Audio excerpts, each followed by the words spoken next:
Hello, friends. Welcome. I'm here to help the silence and be your background noise for a while. So, are you ready to relax? Watch me play some Schedule 1 and listen to some Am I the A-hole stories? Well, then, turn off your mind, listen, and enjoy. First story. Am I the A for canceling my sister's wedding venue after she tried to kick my wife out? Hey, everyone.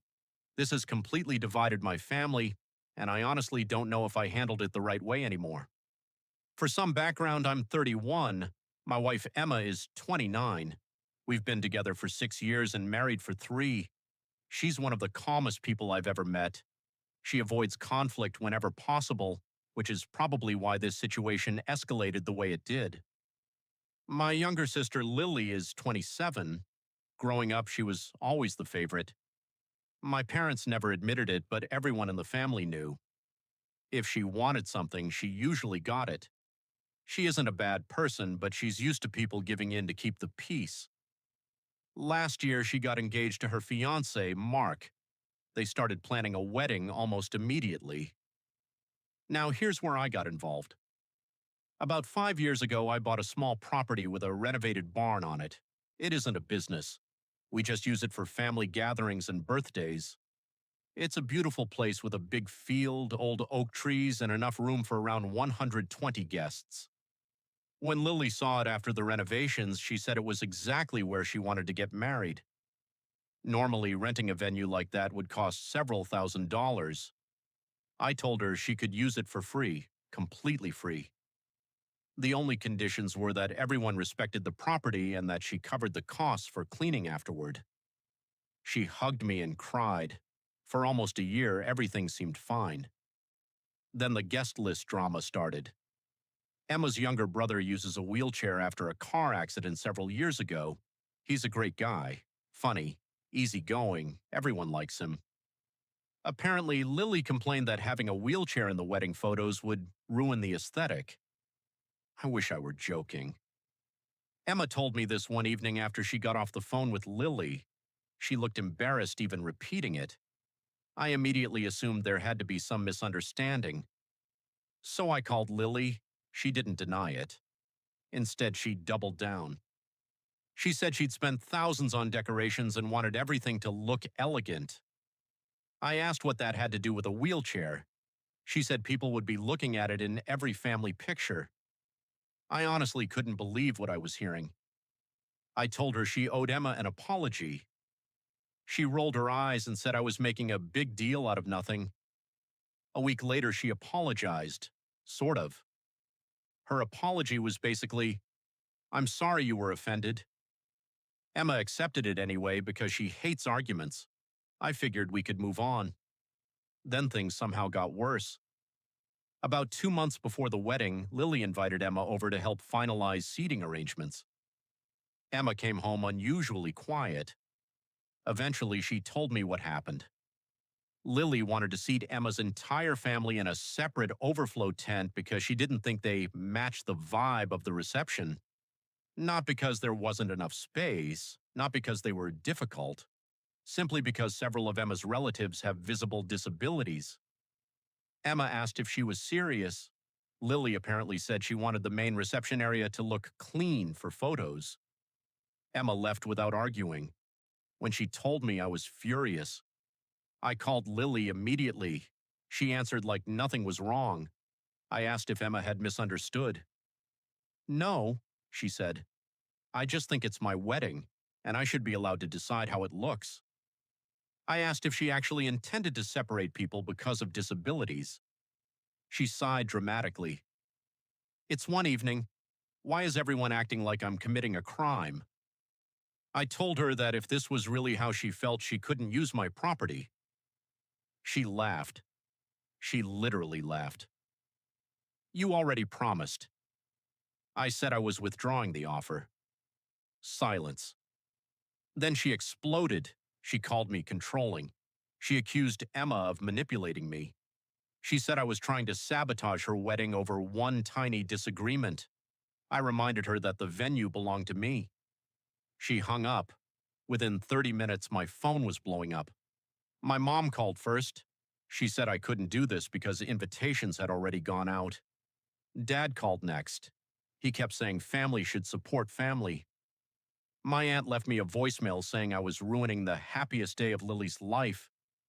Even cousins I barely speak to started messaging me. Most of them had only heard Lily's version. According to her, I suddenly decided to cancel because Emma didn't like the flower arrangements. Yes, apparently that's the story she told everyone. At first, I ignored the messages, then I started replying with screenshots. I had text messages where Lily talked about appearances. She repeatedly mentioned guests not fitting the aesthetic. She specifically referred to Emma's brother. Once people actually read the messages, the tone changed. Several relatives apologized to me.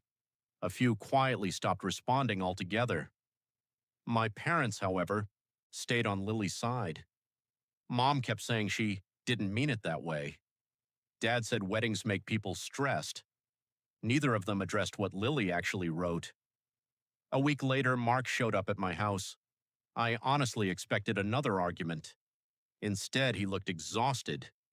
He apologized before I even opened the door fully. He said he'd only recently seen the messages. Apparently, Lily had been deleting conversations before showing him her phone. He admitted they'd been arguing for days. Then he told me something I wasn't expecting. He said Lily had also wanted one of his cousins excluded because she had severe facial scarring from a childhood fire. His cousin had done nothing wrong. Lily simply thought she'd attract attention in pictures. Mark said that was the point where he realized this wasn't just wedding stress. This was who she really was. He thanked me for standing up to her. About 3 weeks later, I heard through another family member that the wedding had been postponed. A month after that, it was officially canceled. Mark ended the engagement. He apparently told Lily he couldn't marry someone who judged people that way. Now, here's the part that's making me question everything.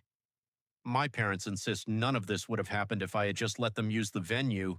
They say Mark only started digging deeper because of the venue cancellation. According to them, I destroyed both the wedding and Lily's relationship. Some relatives agree. Others say the cancellation exposed problems that already existed. Emma thinks I did the right thing. She says she never wanted anyone treated differently because of a disability. Even so, I still wonder sometimes. If I'd just stayed out of it, maybe Mark would have handled things privately instead of everything exploding. Maybe the wedding would have happened. Maybe Lily would have eventually realized how hurtful she was being, or maybe I'm giving her too much credit. So, AITA for canceling my sister's wedding venue after learning she wanted to separate disabled guests because they didn't fit the wedding aesthetic? Edit. A lot of people asked whether Lily ever apologized directly. She never did.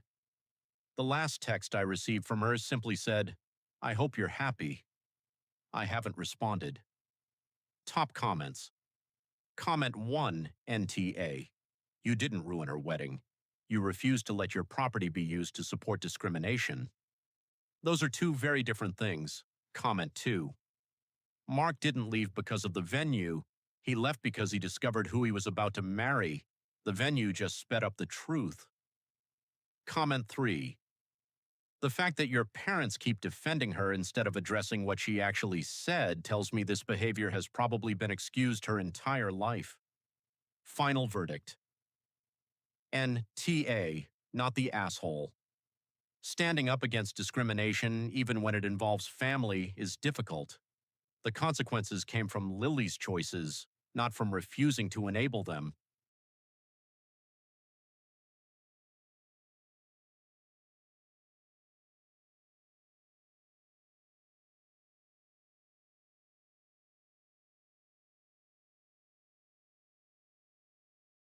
AITA for refusing to give my parents a key to my house.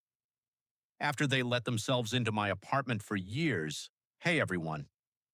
This situation has been going on for months now. Half my family thinks I'm being selfish. The other half thinks I should have done this years ago. I'm 28. My wife Sarah is 27. We bought our first house about 8 months ago after saving for nearly 5 years. It's nothing huge. 3 bedrooms, a small backyard, a quiet neighborhood. To us, though, it felt like a dream. For context, before buying the house, we lived in an apartment about 15 minutes away from my parents. When I first moved into that apartment after college, my parents asked for a spare key. They said it was only for emergencies. That sounded reasonable. So I gave them one. At first, they barely used it. Then they started dropping by without calling. Sometimes I'd come home from work and find my mom vacuuming. Other times, my dad would be sitting on the couch watching TV because he didn't feel like driving home yet. They always acted like it wasn't a big deal. I asked them several times to please call first. They always agreed. Then they'd do it again. One Saturday morning, Sarah and I were sleeping in. We heard the front door unlock. I honestly thought someone was breaking in. Instead, it was my mom. She walked into our bedroom carrying groceries. She smiled and said she wanted to surprise us with breakfast. Sarah was still asleep. She woke up terrified. After that, Sarah told me she never really felt comfortable in the apartment anymore. She always wondered if someone would unlock the door while she was home alone. I talked to my parents again. I was calm. I explained that we appreciated everything they'd done for us over the years, but we needed privacy. Mom looked offended. Dad laughed. He actually said, "We're family. As long as we're family, you don't need permission." That sentence stuck with me. Eventually, life moved on. We got engaged, then married. Then earlier this year, we bought our house. The first week after moving in, my parents casually asked when they'd be getting their new key. I told them they weren't. At first they laughed. Then they realized I was serious. Mom asked why. I reminded her about everything that happened at the apartment. She said that was different. I asked how. She couldn't really answer. She just kept saying, "This is what families do." I told her our home wasn't open to unannounced visits anymore. If they wanted to come over, they just had to text first. That was it. No complicated rules, just text first. Mom started crying. She said I didn't trust her. Dad got angry. He accused Sarah of putting the idea in my head. That annoyed me more than anything. This wasn't Sarah's decision. It was mine. A few weeks later, we had a family barbecue at my parents' house. Everything seemed normal until my aunt asked, "So, when are your parents getting their house key?" I looked confused. Apparently, my parents had already told everyone I refused because Sarah doesn't like the family. Sarah looked completely blindsided. I corrected the story. I explained exactly why we weren't giving anyone a key. Some relatives understood immediately. Others thought we were overreacting. One cousin actually asked, "What if there's an emergency?" I told him we have neighbors, friends, and emergency services. None of those require someone walking into our house whenever they feel like it. Things stayed awkward for a while. Then came the incident that made me realize we'd made the right decision. Sarah works from home 3 days a week. One Wednesday afternoon, someone started trying the front door over and over. Sarah checked the security camera. It was my parents. Mom looked confused. Dad looked annoyed. They stood there for almost 5 minutes before calling me. I answered. Dad immediately asked why the key wasn't working. I was silent for a second. Then I realized they'd made a copy of the apartment key years earlier. They actually thought it would unlock our new house. I asked why they were trying to get inside while we weren't home. Mom casually said, "We brought lunch." I asked why they didn't knock. She replied, "Because we expected to let ourselves in." I couldn't believe it. I told them to leave. They did. But not before Mom started crying again. That evening, my phone exploded. Apparently, my parents had told everyone I made them sit outside in the heat. They conveniently forgot to mention they were trying to enter my house without permission. Again. This time I didn't argue. I simply sent everyone the security camera footage, no audio, just video. It showed them repeatedly trying the handle, looking through the windows, walking around the house, then calling me. After people saw that, most of the messages stopped. My older brother called later that night. He admitted something I'd never known. He said our parents still had a key to his house, too. They'd been letting themselves in there for years. His wife hated it. He said seeing me finally set boundaries made him realize he didn't have to accept it either. The next weekend, he changed his locks. Our parents were furious. Now they say both of their sons have abandoned them. Mom keeps saying she doesn't even know who raised us anymore. Dad refuses to visit unless we apologize. Sarah feels guilty because she thinks she's the reason the family is falling apart. I've told her over and over that she isn't. This would have happened eventually. Still, sometimes I wonder if I should have just given them the key with strict rules instead. Maybe they would have respected them this time. Then I remember they never respected the old rules, not once. So, AITA for refusing to give my parents a key to our new house after years of them letting themselves into my apartment. Edit.